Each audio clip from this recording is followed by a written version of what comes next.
juntos y eso pues me da muchísimo gusto. Ricardo Ursúa, como siempre, dándole la bienvenida a nuestro programa Acontecer Médico.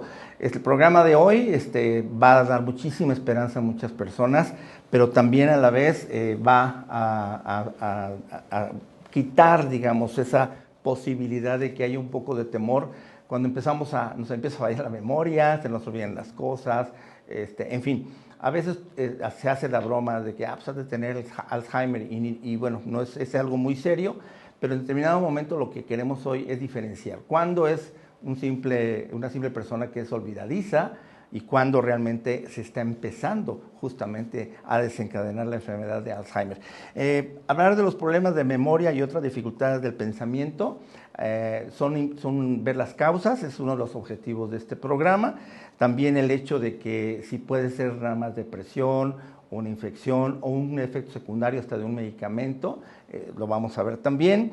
Y además de que la mayoría de las veces el solamente ser olvidadizo y disperso, probablemente se le puede dar un buen tratamiento, pero siempre y cuando se descarte que pueda ser un camino hacia un Alzheimer. En el caso de personas que tienen ya un trastorno cerebral, como la enfermedad de Alzheimer, pues ya cuando se llega a un punto tal es que ya no se puede revertir, no se puede controlar, pero no hay nada que alivie el Alzheimer. Entonces, es importante encontrar la causa de qué está generando todo esto, que puede ser una simple depresión, como decía, y en determinado momento, en el menor tiempo posible, pues que esa persona recupere pues toda su conciencia y estar completamente despierto y saber de todo. El envejecer no es una justificación para dejarse, ni es parte de, sino que se puede vivir hasta el último día de la vida, a los 90, a los 100 años, pero con la mejor calidad de vida. Para este tema, bueno, que nuestro tema es pérdida de memoria o principios de Alzheimer. Ahí la cuestión. Nuestro invitado de hoy es médico especialista en geriatría, egresado de la UDG, adscrito al Hospital General de Occidente, justamente en el área de geriatría, y tiene un máster en demencias por la Universidad Tecnológica de Madrid. Y actualmente es miembro de la SOGEJAL, que es la Sociedad Médica de Gerontogeriatría, y la CONAMEGER, que es el Consejo Nacional para la certificación de esta misma especialidad. El doctor Mario Arturo Valencia. Bienvenido, doctor, mucho gusto. Me agrada mucho que podamos estar hablando de este tema. Hay una constante, creo que eso es frecuente, pero las causas pues son múltiples, ¿no? Entonces sí, ya ahorita arrancaremos con esto, pero bueno, primeramente, doctor, si me permites, quisiéramos ver un video. Les trajimos un video para que empecemos a familiarizarnos con esta situación. ¿Les parece? Entonces, corre el video, por favor. Gracias. En las personas sanas, todas las sensaciones, movimientos, pensamientos, recuerdos y sentimientos son el resultado de señales que pasan a través de miles de millones de células nerviosas en el cerebro llamadas neuronas. Las neuronas se comunican constantemente entre sí a través de cargas eléctricas que viajan a lo largo de los axones, provocando la liberación de sustancias químicas que cruzan pequeños espacios a las neuronas vecinas. Otras células en el cerebro, como los astrocitos y las microglías, eliminan los desechos y ayudan a mantener sanas a las neuronas. En una persona con la enfermedad de Alzheimer, la forma más básica de demencia, los cambios tóxicos en el cerebro destruyen este equilibrio saludable. Estos cambios pueden ocurrir años, incluso décadas, antes de los primeros indicios de demencia. Los investigadores consideran que este proceso abarca dos proteínas llamadas beta-amiloide y tau, que de alguna manera se vuelven tóxicas para el cerebro. Parece que la proteína tau anómala se acumula y con el tiempo forma ovillos dentro de las neuronas. Y las beta-amiloides se agrupan en placas que se acumulan lentamente entre las neuronas. A medida que el nivel de amiloides alcanza un punto crítico, hay una propagación rápida de tau por todo el cerebro. Pero puede que las proteínas tau y beta-amiloide no sean los únicos factores que afectan la enfermedad de Alzheimer. Con el tiempo, otros cambios que afectan el cerebro también pueden desempeñar alguna función. El sistema vascular puede no enviar suficiente sangre y nutrientes al cerebro. El cerebro puede carecer de la glucosa necesaria para impulsar su actividad. La inflamación crónica se establece cuando las células microgliales no pueden eliminar los desechos y los astrocitos reaccionan a las microglías alteradas. Finalmente, las neuronas pierden su capacidad de comunicar.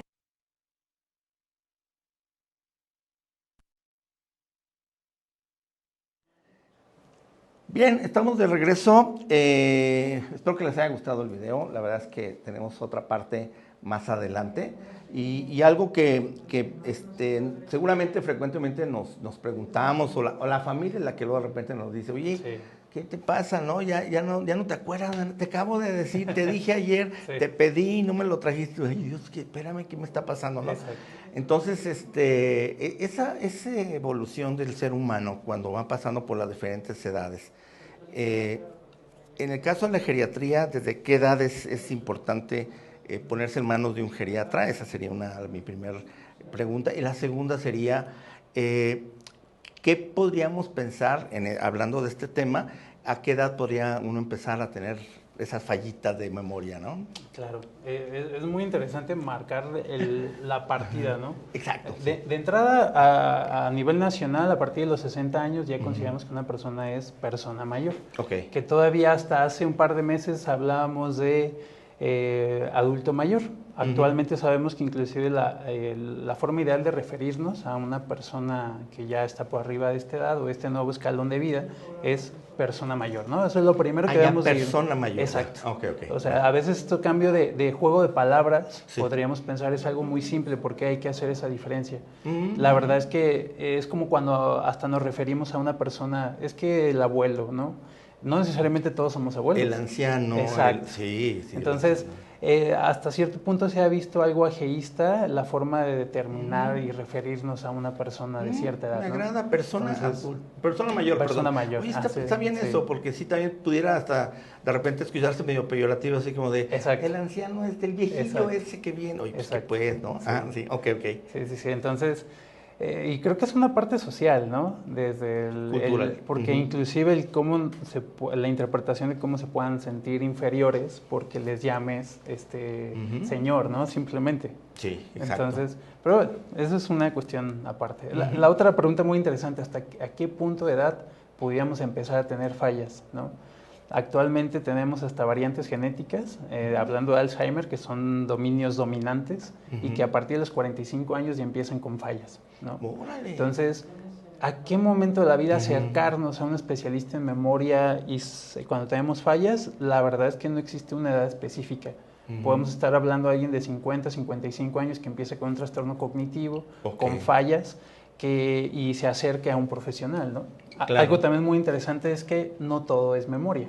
Ajá. Cuando hablamos de funciones cerebrales superiores, que es lo que nos hace autosuficientes o el que nos da el grado de funcionalidad como seres humanos, no solamente es memoria. Eso es algo muy interesante y es por eso que muchas veces llegamos a diagnósticos cuando ya empiezan a fallar otras áreas cognitivas. Y que definitivamente ya no pueden vivir solos, ¿no? Y es donde decimos, no, pues ya es demencia, ¿no? Eso es algo muy interesante. Correcto. Entonces, cuando digamos, no llega a ser una demencia, sino va a ser algo, el olvido, como dice, la memoria no es lo único. Ahí sería en tu caso ver qué otros factores o otros signos y síntomas hay agregados, ¿no? Sí, como para poder realmente estar pensando, esto pinta para Alzheimer, o para otro tipo de demencias, ¿no? Que actualmente a nivel internacional, pues sí, el Alzheimer es como el top, hablando de demencia, pero también sabemos que hasta en un 25% es un contexto mixto, entonces puede haber ahí una correlación de un origen hasta vascular, Alzheimer, y agregación de otras proteínas, ¿no? Que se asocian al deterioro.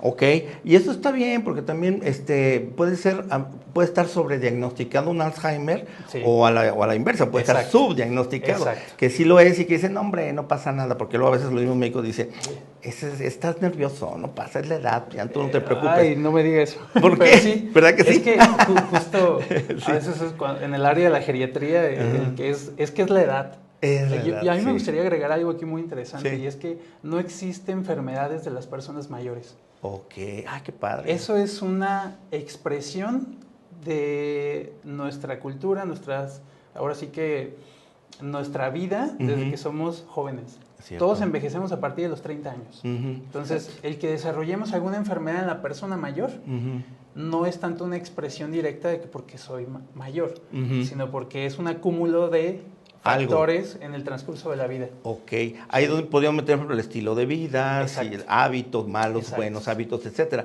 Ok, creo que ahí es algo muy justo, ¿no? Y muy justo para la persona que va envejeciendo, porque también parece que hay muchos jóvenes que piensan que toda la vida van a estar jóvenes, y no, todos envejecemos tarde que temprano. Entonces también esto yo creo que hace que culturalmente mejoremos el respeto hacia la persona, ¿no? Totalmente.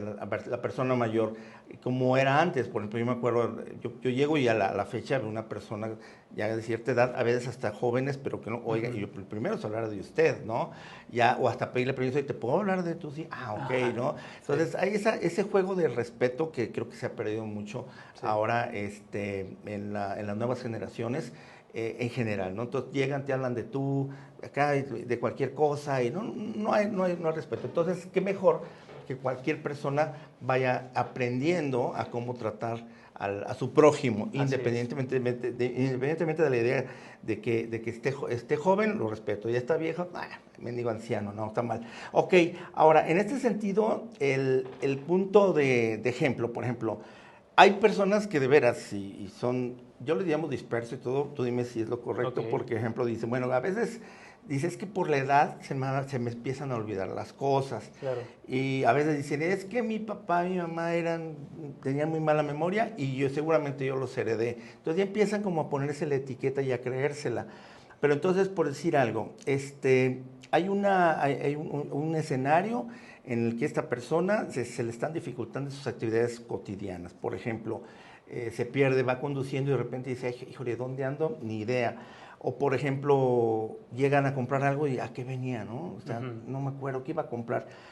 Otro punto es que a veces nos platican la misma historia en una reunión o por teléfono y al mismo tiempo a veces hasta nos preguntan lo mismo que ya les respondimos. Ese es otro punto. La desorientación que decía yo y de cierta forma, si a lo mejor es que no saben seguir instrucciones, no tanto que no tengan buena memoria o están pensando en otra cosa y en ese momento, o sea, ¿hasta qué grado sí puede ser ya algo que tenga esa situación, esa persona con un problema de memoria o de retención en este caso, o que simplemente puede haber otra causa por la que anda disperso y no está asimilando las cosas, ¿no? Sí, de hecho, yo creo que aquí puntualizar que no toda pérdida de memoria es Alzheimer. Eso es lo principal, ¿no? Perfecto. Y creo que lo principal es esa dispersión, que no es otra cosa más que fallas atencionales, que es una función ejecutiva. Y justo este ejemplo es muy interesante, ¿no? Que voy en el coche y me desoriento y me pierdo. Es algo muy diferente ir en el coche, ir en el tránsito, ir pensando en mil cosas en la cabeza y olvidar a lo mejor el objetivo de ir al supermercado o dónde tenía que dar vuelta, etcétera. Eso es una parte atencional. Muy diferente decir, ¿sabes qué? No sé dónde estoy. Híjole, ya porque ya estamos hablando de muchas cosas, no nomás de memoria episódica, sino también de funciones visoconstructivas, visoespaciales, en donde ya hay otras áreas cognitivas afectadas, no nomás la memoria de corto plazo.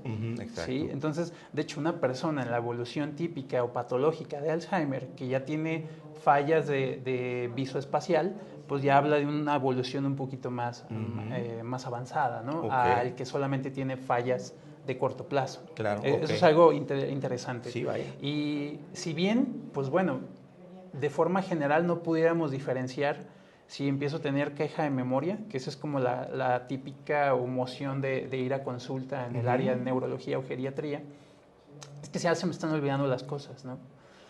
Bueno, ¿qué cosas? Si hay un contexto atencional de la mano, muchas veces puede ser ansiedad, muchas veces puede ser depresión, y que realmente no estemos hablando de una formación patológica para llegar a Alzheimer. Pero aquí hay algo muy interesante. ¿Qué es primero, el huevo o la gallina? Siempre pensamos que cuando hablamos de Alzheimer es primero memoria, y lo cierto es que no. Los primeros síntomas le hallamos en el sistema límbico, que vienen desde cuestiones afectivas, inclusive síntomas emocionales meramente, ¿no? El que sean pacientitos que de la nada están celando más a la pareja, que están teniendo ideas delirantes como de es que yo dejé aquí esto, ya no está, ya lo perdí, etcétera. Empieza a haber primero un cambio ejecutivo, emocional, antes de realmente empezar a ver fallas de memoria a corto plazo. Correcto. Que es cuando ya la gente busca ayuda. ¿Sí? Exacto. Sí. Entonces, ¿a qué me refiero con qué es primero, el huevo o la gallina? Porque hay, dentro de los estados presintomáticos de la enfermedad de Alzheimer, primero hay afectaciones afectivas, depresión, ansiedad, pacientes que en su vida habían tenido depresión después de los 50 años empiezan con estos síntomas depresivos y empiezan obviamente con fallas atencionales y memoria diferida o de corto plazo. Entonces, ahí justamente podemos hacer una diferencia entre decir, esto es nada más una depresión por cuestiones que vive la persona en su evolución o realmente es un estado premórbido de la enfermedad de Alzheimer. Lo cierto es que hasta ese punto no podríamos diferenciar si es uno u otro. Algo característico en la memoria a corto plazo es que la persona con Alzheimer, si yo le doy pistas para llegar a la respuesta, no llega. ¿Sí? Es imposible por la afectación cognitiva llegar. Alguien que tiene fallas atencionales dice, es que no me acuerdo, no encuentro a dónde iba, qué iba a hacer, etc. Si le das una pista, llega. Eso es como, creo que pudiera ser en un estadio de síntomas de me falla la memoria a corto plazo, un diferencial entre estar pensando en que es algo que puede ser más emocional, más de atención, porque siempre soy disperso, como decía, sí, eso. O que sea algo ya que vaya en un contexto de Alzheimer. Me interesa mucho un poquito detenernos aquí, si quieres vamos al corte y ahorita regresamos. Porque creo que ahí es el meollo del asunto y los causales pueden ser hasta el entorno, ¿no? Exacto. Y ahorita te voy a comentar algunos casos que pueden suceder, a ver si eso es cierto. Vamos al corte, ahorita regresamos. Vamos a continuar sobre este mismo tema y abundar un poco más sobre ya cómo se puede diagnosticar un Alzheimer, una enfermedad de Alzheimer.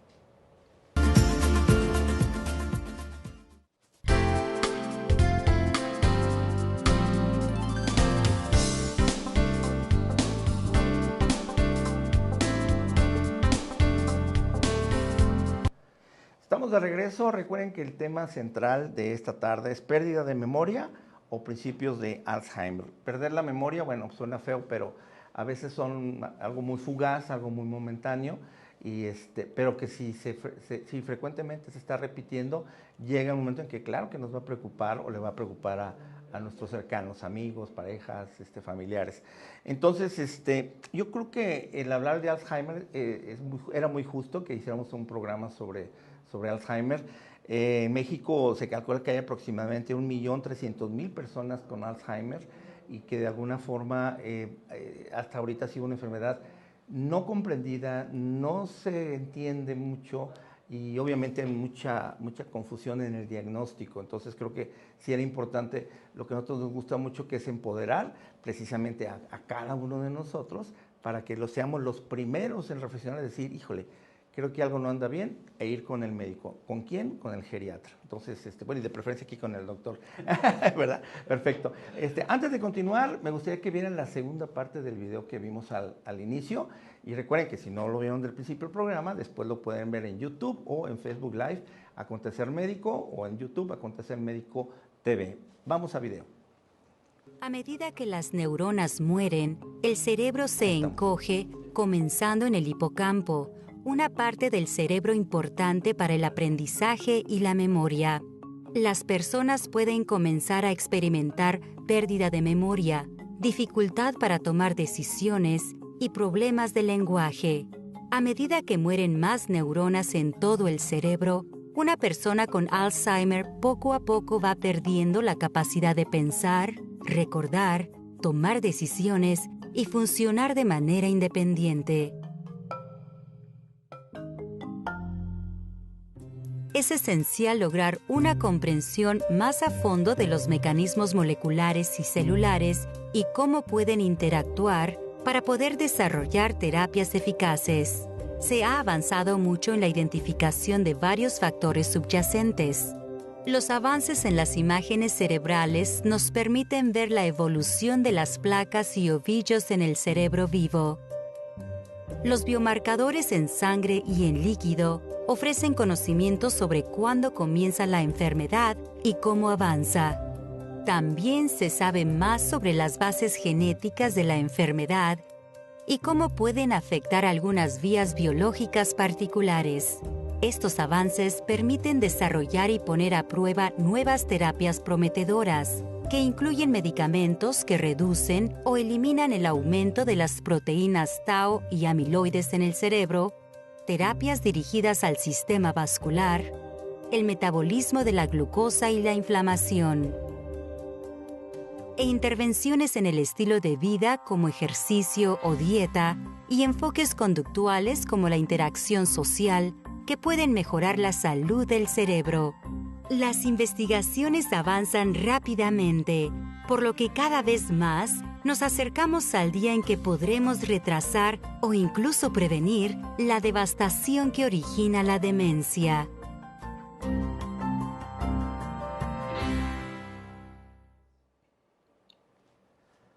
Bien, pues estamos de regreso. Toda ayuda visual o audiovisual creo que sirve mucho, pero lo que más sirve es su participación. Estén al pendiente en redes sociales. Nosotros estaremos siempre esperando sus dudas, sus cuestionamientos que puedan tener, casos inclusive que requieran algún tipo de apoyo de orientación. Lo podemos hacer sin ningún problema. Y obviamente quitarle mucha preocupación tanto a la persona que lo está sufriendo como a todo lo que es su entorno. Y hablando del entorno, te decía yo, doctor, que a veces esa falta de memoria o esa pifias que hace alguien porque le preguntan cosas y no se acuerda, que a veces se ve aumentada por la presión que se genera, ¿no? A veces claro. Acuérdate, o sobre todo ya la persona que tiene cierta edad, le empiezan a decir, no, te tienes que acordar y a ver, y forzarte, ¿no? Y cuántas veces el entorno familiar o la pareja o amigos te están fastidiando con eso, ¿no? Y te decía hace rato que a veces, acuérdate que tú fuimos, hicimos, y resulta que un tercero dice, no, él no iba, sí. Y tú exprimiéndote el cerebro para acordarte de algo que ni siquiera estuviste, ¿no? Claro. Pero bien que te están fastidiando. Entonces sí es una dinámica muy curiosa que a veces sí creo que peca hasta de crueldad en ocasiones, decir, exacto. No se acuerda, ya no lo presionen. Ahí sería un punto. ¿Qué tanto, por ejemplo, una persona mayor, ya estoy cambiando mi léxico, conviene presionarlo que haga las cosas? En algunos casos ya hasta regañarlos, porque luego ya de repente ya los hijos ya son los que regañan a los abuelos, por ejemplo, o las personas mayores. ¿Conviene, no conviene, es contraproducente? ¿Cuál sería hacerlo, tu opinión? ¿No? La verdad es que no es bueno en ninguno de los contextos. Okay. Tanto en el paciente que no tiene realmente una enfermedad de Alzheimer, que a lo mejor tiene ansiedad, tiene depresión, lo estoy presionando, no voy a buscar que realmente ayude. De hecho, empeora la ansiedad y empeora el mecanismo para llegar a la respuesta, ¿no? Claro. ¿Qué pasa con el paciente que ahora sí ya tiene Alzheimer, ¿no? Que tiene un problema cognitivo mayor? Realmente en vez de mejorar la situación empeora el contexto. Porque el hecho es comprender que esta enfermedad, al haber la afectación de esa memoria de corto plazo, pues es que si ya no puedo generar una memoria a corto plazo, mucho menos voy a poder generar una memoria a largo plazo. ¿Sí? Entonces ya no, la capacidad de comprender, aprender, se va deficiente. Claro. ¿No? Entonces, aquí lo interesante es que si yo presiono, porque esto pasa inclusive en la consulta. Nosotros usamos técnicas pues, de test cortos como para irnos dando una orientación para dónde apunta la balanza. Y es el típico, no, acuérdate, ¿en qué día estamos? ¿Qué fecha es? ¿Qué día es hoy? Te lo dije hace rato subiendo el elevador. Entonces, todo eso a nosotros nos ayuda muchísimo en dos partes. Una, a comprender que definitivamente no es bueno presionar. Claro. Porque no voy a conseguir una respuesta. Y eso también cuesta mucho el comprenderlo como familiar, ¿no? Cierto. El segundo es que nos ayuda a darnos cuenta que ya empieza a haber sobrecarga del cuidador. O sea, ya la persona al estar exigiendo de más a su padre, a su abuelo, a su tío, etcétera, se empieza a sobrecargar. O sea, ya está rebasado, exacto. Ya está, le empieza a molestar. Exacto, okay. ya no tenemos como una vía correcta de comunicación, o sea, una comunicación efectiva. Claro. Se pierde el objetivo y entonces al volverse ahí repetitivo, que ese es el lenguaje repetitivo que muchas veces caemos, llega un punto en el que 1, 2 veces sí ayudan, pero ya la tercera, la cuarta, la quinta, la sexta vez, el familiar dice no ya. Y es donde empieza a desesperarse, le grita, lo trata mal. y lo que va a generar es algo que empeora las cosas, que es un delirium. Un delirium que es propio de una desconexión momentánea muy típica de la enfermedad de Alzheimer que va avanzando.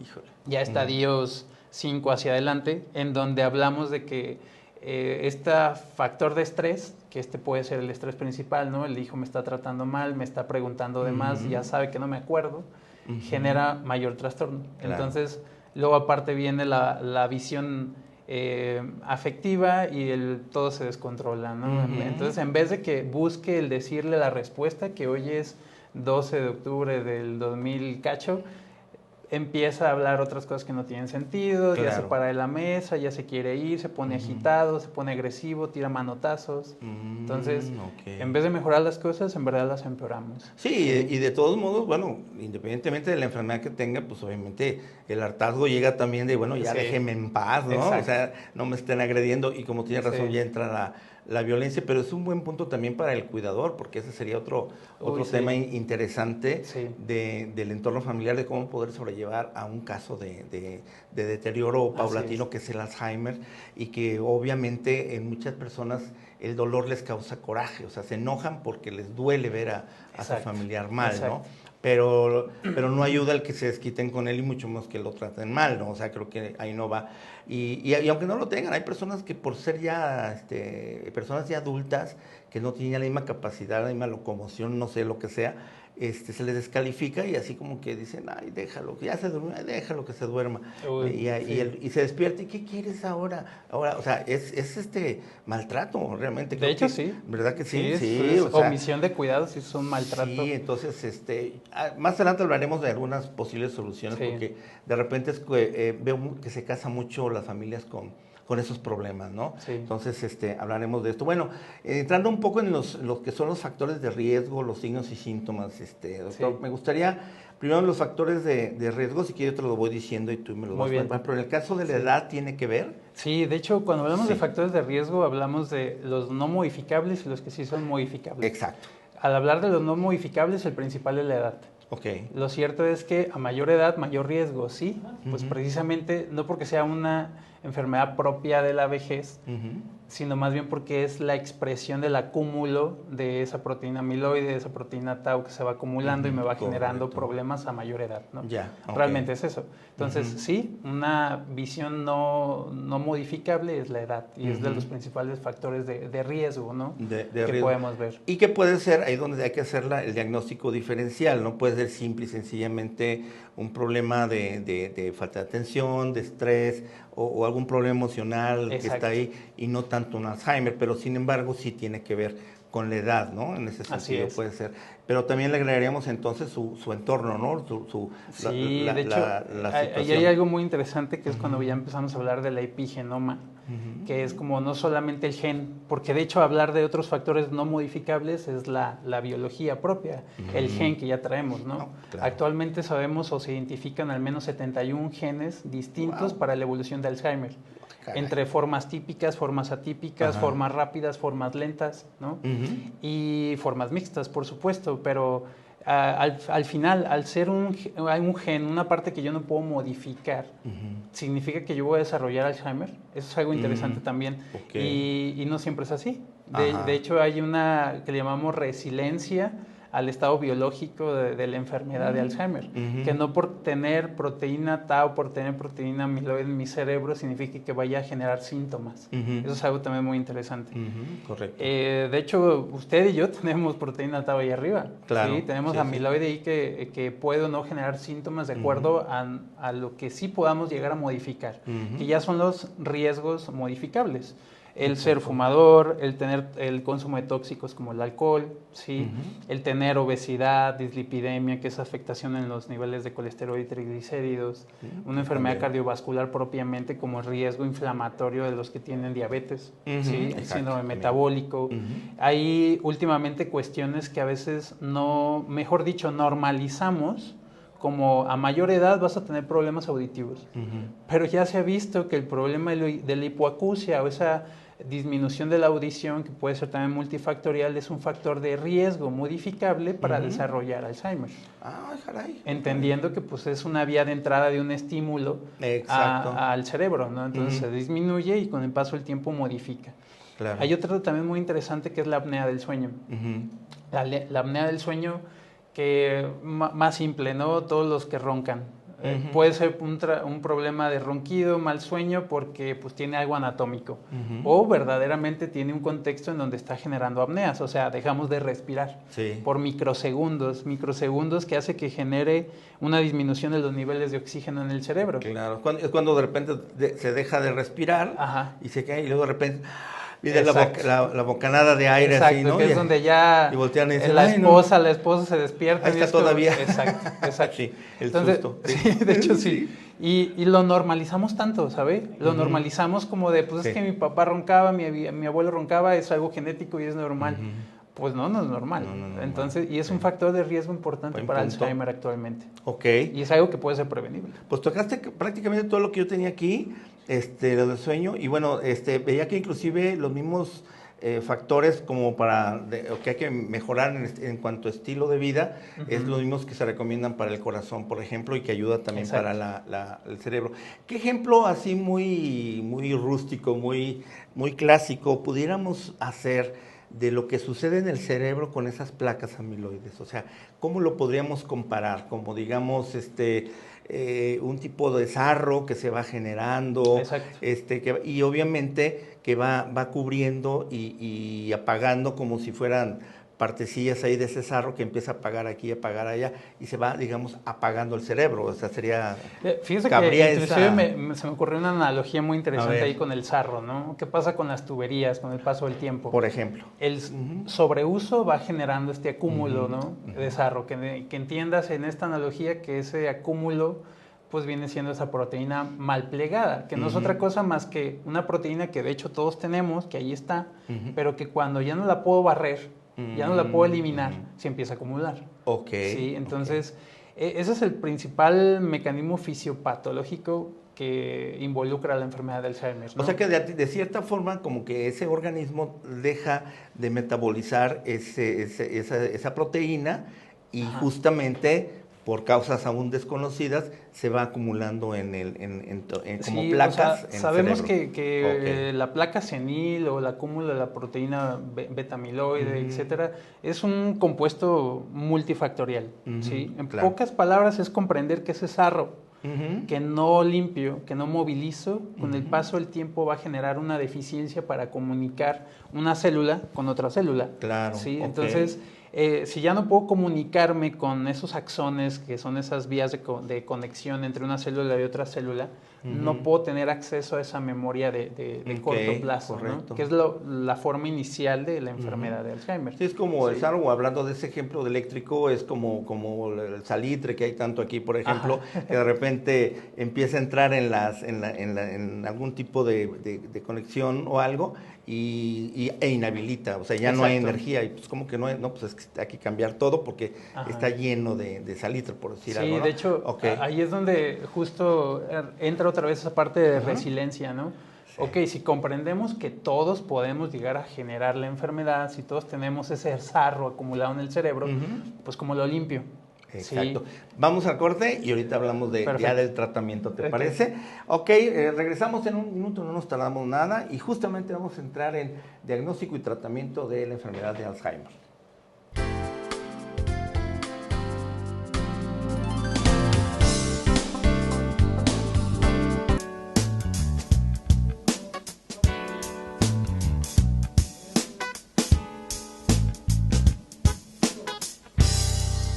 Estamos de regreso y bueno, creo que todo lo que más nos interesa es en qué momento se puede diagnosticar, cómo se puede diagnosticar, pero sobre todo qué tratamiento actual se puede tener, como bien sabemos, no para curarlo, pero por lo menos para que disminuya su evolución o que se haga más lento, y que de cierta forma pues dure más tiempo esa persona con su calidad de vida. Y cuando ya no sea posible, ¿qué hay que hacer o qué hacer con estas personas? Creo que es una incógnita que debemos también, en ese sentido, doctor, voltear y pensar en que debemos generar un cambio. Y si los gobiernos de cualquier color no lo han hecho, pues creo que como sociedad, con lo que te estaba platicando que nosotros estamos implementando, pues es una forma de ir buscando ese tipo de soluciones, ¿no? Sí. Entonces, aquí el punto es, por ejemplo, la parte diagnóstica, que también hemos visto que a veces un diagnóstico tarda, si es institucional, si sirve la máquina, si no sirve, hasta cuándo te dan el pase, pasas 3 meses, 6 meses, 8 meses,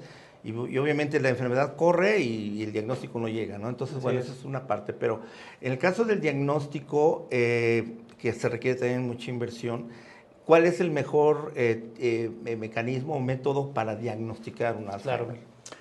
Primero en el comprender que al existir 7 estadios de la enfermedad, desde el paciente que ya se está acumulando ahí algo anormal en el cerebro y no tiene síntomas, hasta el que va avanzando y está en un estadio terminal en cama porque ya no es funcional, ¿no? Exacto. Sí, yo creo que eso es lo interesante a comprender, que en esos estadios la importancia de acercarse con un profesional. Por supuesto. El siguiente punto es, bueno, ¿cómo podemos sospecharlo? ¿Cómo podemos estar pensando para llegar a un diagnóstico, ¿no? Los estadios iniciales de la enfermedad, como platicamos, muchas veces son afectivos. Puede haber mayor cambio afectivo, que son funciones ejecutivas del cerebro, que realmente una memoria a corto plazo afectada. Empezamos a ver que las personas son de un procesamiento más lento, ya no resuelven igual, y muchas veces justo decimos, pues bueno, es la edad, ¿no? Ya no es tan rápido como antes, ya no resuelve como antes. Entonces empiezan a hacer menos a ese personal. Que entre paréntesis, no se vale justificar ni buscar respuestas que probablemente no sean. O sea, no tiene nada que ver la edad. Es una situación mental, emocional, cultural, lo que sea, pero no está enfermo una persona que tiene X edad. Okay. Sí, que a mí me gustaría, antes de continuar adelante. tópico, abrir un paréntesis, porque el que haya un deterioro cognitivo normalizado en la edad ya no debe de existir. Actualmente sabemos que en el mundo hay esas zonas azules del mundo, en donde hay centenarios sin fallas cognitivas. Entonces, es un envejecimiento saludable. ¿Cognitiva se refiere a? Pues alguna disfunción cerebral superior, como por ejemplo la memoria a corto plazo, la atención. En otra forma de verlo es mi capacidad de resolver los problemas de la vida diaria, ¿no? O sea, vivir solo y todo lo que involucra la complejidad del ser humano, poderlo resolver. Discernir, ¿no? Tomar decisiones. Exacto, juicio y demás, ¿no? Que pues para hablar más del tema, pues necesitaríamos un mundo de charlas de esto. Lo haremos más adelante, claro. Pero al final es como ir planteando la idea. De entrada, decir que no porque seamos mayores debe haber un problema cognitivo. Eso ya se está cambiando muchísimo hoy en día. Excelente. Sí, entonces es algo muy interesante. El segundo punto, retomando Alzheimer, es que en el continuum de la evolución existe algo que llamamos trastorno neurocognitivo menor, que no es demencia, hay algo que se llama trastorno neurocognitivo mayor, que ya es cuando hablamos de demencia, que puede ser uni o multidominio. ¿Qué quiere decir eso? Uni, como de nada más afectación de memoria a corto plazo, que es lo que caracteriza a la enfermedad de Alzheimer. Multidominio, en donde ya se ve acompañada de otras funciones, alteraciones en el juicio, trastorno del comportamiento, problemas visoespaciales, ya no puedo leer, ya no puedo discernir los espacios, las dimensiones, que puede haber una gama increíble de cuestiones. Claro. De fallas cognitivas, obviamente dependiendo el estadio de la enfermedad, ¿sale? Claro. Entonces, yo creo que aquí lo importante discernir en decir, bueno, cuando hablamos ya de demencia o no, es cuando tocamos las funciones instrumentadas de la vida diaria. ¿Qué quiere decir? Mis funciones, como por ejemplo el usar un teléfono, hacer y recibir llamadas, mi capacidad de la autonomía de salir, tomar un camión, agarrar un taxi, ir y venir, hacer algún pendiente personal o del trabajo, mi capacidad de, por ejemplo, tomarme mis medicamentos para X cosa y yo saber para qué son y en qué momento me los debo de tomar, la capacidad de manejar el dinero, la capacidad de poder cocinar, ¿no? La capacidad de poder asear la casa, de limpiar, de tener orden, la capacidad inclusive de lavar mi ropa, ¿sí? Que sabemos en esos últimos 3 hay una cuestión también cultural en México y de hecho uno de los factores de riesgo también importantes modificables es el bajo nivel de estudios. en donde también sabemos que muchas personas hoy en día, muchos de nuestras personas mayores, pues no cocinan, no lavan la ropa porque nunca lo hicieron, ¿no? Sí, no, ni entonces, saben. Exacto, entonces todas esas funciones que parecen simples son funciones que regula el estado cognitivo de una persona. Entonces, cuando esas se ven preservadas, ¿qué quiere decir? Yo ya tengo fallas en la memoria de corto plazo, ¿no? Ya no agarro, soy muy lento en el procesamiento, ya no recupero la idea, pero sigo siendo funcional en todo eso, no es demencia, ¿sale? Correcto. O sea, es un trastorno neurocognitivo menor, ¿ok? Es un estadio 3, de hecho, en esa parte. Ya. Podría decir, ¿sabes qué? Yo tengo fallas de memoria, ya como que me está costando trabajo, se me va la onda. Ok, vamos a hacerte un test. Se hacen test rápidos de 5 o 7 minutos, dependiendo de la escolaridad. Tenemos Minimental, tenemos Moca, por mencionar algunos, en donde hacemos un test y si identificamos ausencia de una falla cognitiva, porque no es lo mismo decir me falla, allá realmente verlo en un estudio, en un test. Claro. Y hay ausencia de ese problema, de hecho es un estadio 2. O sea, estamos hablando de que realmente el paciente nomás tiene como que la sensación que se le va la onda, que pierde la memoria a corto plazo, pero realmente no tiene fallas. O a lo mejor se lo han hecho creer, ¿no? Exacto. Por tanto que lo burlan, que lo presionan y demás. Claro. Pero ya cuando lo sometes a un test, resuelve, ¿no? Correcto. Entonces, no. Lo que sigue es que ya tiene fallas, que ya vemos fallas en el test, pero que es funcional. Eso es un trastorno neurocognitivo menor, no demencia. Justo cuando ya empieza a tener fallas en las instrumentadas de la vida diaria, que fueron estos ejemplos que le puse, ya es cuando hablamos de una demencia. ¿Sí? Y ya es donde ponemos el apellido, en este caso que hablamos de Alzheimer, pues que haya afectación de memoria de corto plazo, ¿no? Hablando de la enfermedad típica de Alzheimer.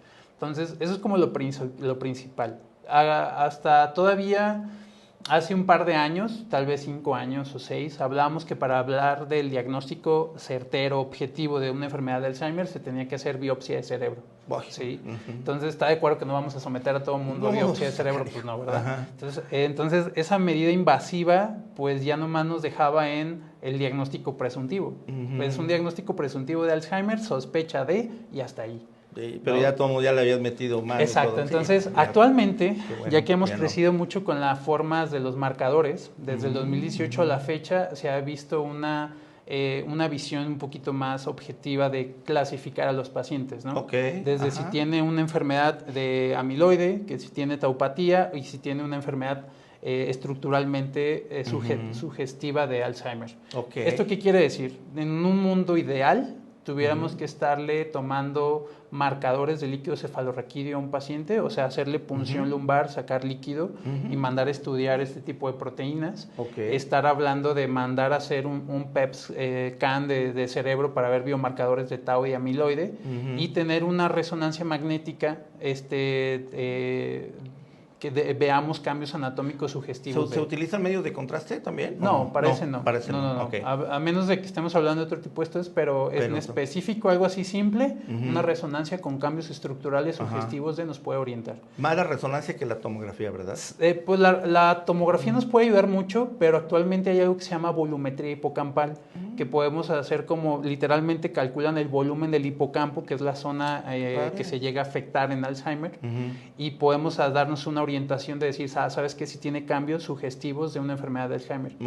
Pero actualmente lo que se está haciendo entonces es conjuntar todo. Un paciente que inicia en la consulta con fallas cognitivas, fallas de memoria de corto plazo, fallan las funciones instrumentadas de la vida diaria, que son las que charlamos hace un momento, y ya lo investigamos. ¿Sí? Se debería hacer ese estudio de marcadores específicos en cerebro, la punción lumbar y el estudio de la resonancia, para poder clasificar la enfermedad. Eso es para hablar de diagnóstico. Y ya tienen muchos elementos como para poder dar un diagnóstico más acertado. Exacto, sin la necesidad de biopsiar. Exacto. Aquí la problemática, e incluso lo vemos en la zona metropolitana, en Jalisco de forma general, es que el acceso a esos marcadores, a esos estudios, son de alto costo. Sí. Ese es el problema. Todavía a nivel internacional se están sacando nuevas revisiones para poder buscar esos marcadores en sangre.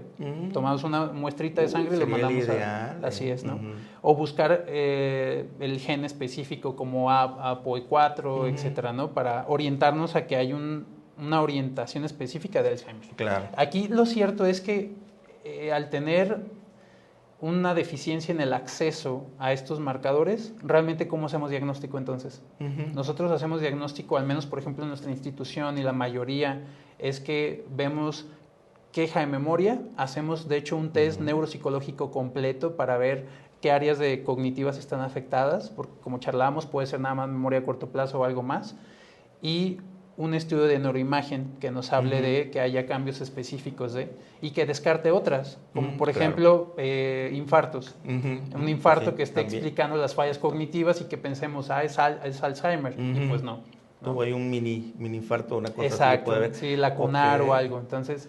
No, pues está eso muy interesante y bueno, porque con esto creo que independientemente de los estudios, pues entonces por lo que veo, digo, aquí la clínica tiene mucho que ver, o sea, de las pruebas que le hagan, el interrogatorio, esa plática, el ver cómo se conduce, cómo hace las pruebas, cómo hace los tests, que eso sería padrísimo. De repente, si pudiéramos tener uno que lo pusiéramos ahí en redes, y que cada quien lo hiciera, estaría padre, ¿no? Y que dijera una cara y pues ya le puse yo sí a todo, tú sabes que ¿dónde tengo que ir, no? Y ya no digamos algo ya tan extremo como puede ser un Alzheimer, alguien que desde este momento tenga, lo que te decía, a lo mejor una pérdida de memoria o de espacio o algo, y que simplemente tiene una menor irrigación sanguínea, que se le puede dar alguna otra cosa, manejo, ¿no? Pues sí, pues ahí te lo dejo de tarea, si se puede, pues lo digitalizamos, ¿no? Bueno, hay una parte que a mí me parece muy interesante, y es que ya se diagnosticó de forma diferencial, o es Alzheimer o no lo es, y bueno, se da el abordaje adecuado. Cuando ya se tiene, y no quiero que se me pase, voy a invertir un poco la idea, ya es cuando se tiene un Alzheimer, como puede ser también alguien que tengan ahí lo que le llaman demencia senil, o no sé, como se le llamaba antes, pues, ¿no? Ahora no sé cómo se le llama, pero bueno. Hay una situación de que se convierte esa persona mayor en un estorbo, en una parte como decir, ay, ¿y quién se va a quedar con el abuelo, con mi papá, con quien sea? No, pues no sé, no lo podemos dejar solo, no, esto y aquello, o sea... Alguien con Alzheimer está peor, porque entonces venía esa situación que decías, el dolor que se siente, esa ira de ver lo que se va deteriorando cada vez más. En México tenemos ya alguna infraestructura de soporte, porque, por ejemplo, una casa hogar para una persona anciana, bueno, ya es casi lo normal, pero pues, están carísimas, o sea, es una enorme inversión. Ahora, alguien que tiene un Alzheimer, ¿en dónde lo puedes llevar? ¿Quién te lo atiende, no? Entra la parte psiquiátrica, San Juan de Dios, ¿qué haces con un paciente así? Y sí, de hecho hay algo todavía más complejo ahí, porque en nuestro país la mayoría de los cuidadores de un paciente con demencia son también personas mayores. Entonces se vuelve todavía más complejo, porque es como las redes de apoyo se limitan muchísimo. Sí, claro. Entonces dices, bueno, ¿qué hago? ¿No? Exacto. O sea, porque inclusive hablar de tratamiento de Alzheimer, lo que sí se ha demostrado que más que retrase, mantenga ahí un stand-by la enfermedad lo más que se pueda, es que son manejos súper elevados. Pues sí, ¿sí? Entonces, van desde los 1.300 a los 3.500 nuestros parchecitos, por ejemplo, ¿no? Entonces, son tratamientos demasiado costosos y dificultan mucho el que una familia con una red de apoyo deficiente, o que el cuidador primario es otra persona mayor y que también tiene demencia, a veces nos llega a pasar mucho. No, pues, ¿qué hacemos, no? Sí, claro. La verdad es que existen muchas instituciones actualmente. Podemos hablar, por ejemplo, del DIF. Ellos tienen servicios que como una especie de casa de día, no funcionan como tal casa de día, pero tienen lugares para reintegrar al adulto mayor. En ese tipo de lugares pues tienen juegos, estimulan, etcétera, ¿no? Hay de casas de asistencia o asilos de alguna manera, desde los muy costosos a los más accesibles. La verdad es que es complejo, complejo. Y hace falta, me imagino, muchísimo. ¿Qué es lo primero que se debería hacer?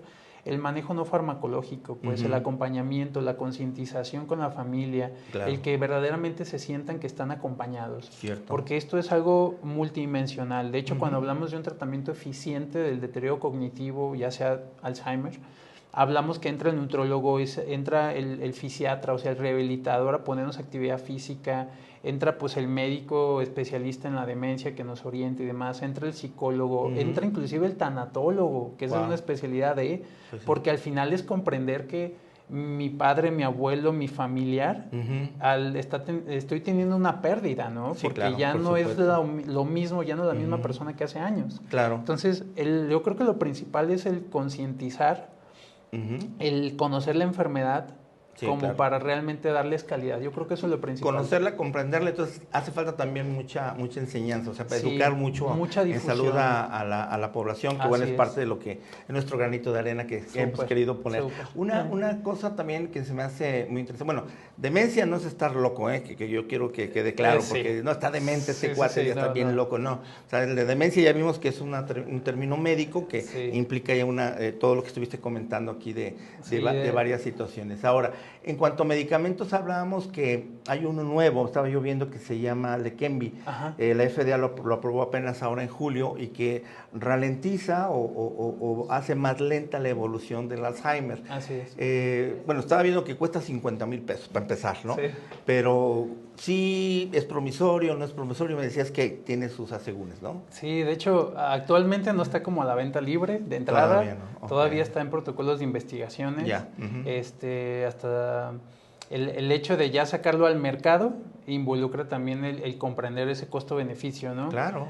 De hecho, justo charlábamos que ahorita en este último congreso de geriatría en Monterrey, venían los grandes expertos del área y nos decían, bueno, en el costo-beneficio, 1 de cada 4 pacientes tiene complicaciones graves por el uso del fármaco. Híjole. Ahora, de entrada, no lo usamos en una demencia avanzada, lo usamos en estadios tempranos de la enfermedad. Tiene que ser. Sí, claro. exacto, en donde en la común comprensión es que si tiene menos proteína ahí acumulada, pues puede ser más fácil barrerla, ¿no? Y tratar de que la enfermedad por sí sola no sea curable, pero que sí sea una evolución todavía más lenta. Claro. Aquí la situación mucho de los mismos fármacos es que se ha visto también efectos adversos graves, como eventos vasculares isquémicos, hemorrágicos, y que si a lo mejor estábamos ante la evidencia de una demencia Alzheimer que iba a evolucionar típica, ¿no? En la evolución, con sus fallas y demás.